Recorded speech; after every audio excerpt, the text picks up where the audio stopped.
কি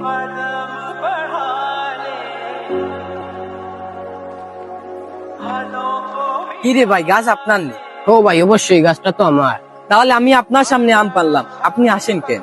যেহেতু হাসছিলাম, হাসার ভিতরে অবশ্যই একটা রহস্য আছে। তাহলে কি রহস্য ভাই, আমার একটু বলেন। তুই রহস্য শুনবি? জি রহস্য শুনলে তুই কান্না করতে বাধ্য হবি। ভাই, রহস্যটা করো ভাই, রহস্যটা করো। না, রহস্য বলা যাবে না ভাই। রহস্য করো, হাত ধরে তুমি রহস্যটা মানে। রহস্য শুনবে? জি তাহলে এখানে দাঁড়া। হাসরের ময়দানও আমও লিয়ে দিতে না, টেকাও লিয়ে দিতে না। তোমার আমল নামা তো আছে, অবশ্যই ওগুলা লিয়ে দিবে। অবশ্যই। আমার গুণা আছে না, আমি গুণা লিয়ে দিই। অবশ্যই। তখন আমার গুণা গুণ তোমায় দিব, তোমার আমল নামা আমি আর। কেমনে? কারণ আমি তো আমার দাবি ছাড়ছি না। গাছাও কোনি ভাই। অবশ্যই। ভাই আমি আর জীবনে আম খাইতাম না ভাই, তুমি দাবি খাচ্ছি করো ভাই। না ভাই, দাবি ভাই, ছাড়া তোমার হাত ধরে কই রাও, তুমি দাবি খাচ্ছি করো ভাই। না রে বাবা, আমি টাকা দিউ ভাই। ওই না, এটা টাকা ঢুকে হইতো না কোনো ভাই, মোবাইল নগি রাও ভাই। না ভাই, মোবাইল ঢুকিতে হইতো হইতো না ভাই আমি আকটি দিমু রাও আমার বদবারে ভাই, আগে রাখ সরিয়া দিলাম। আচ্ছা, ওই দেন। জি ভাই।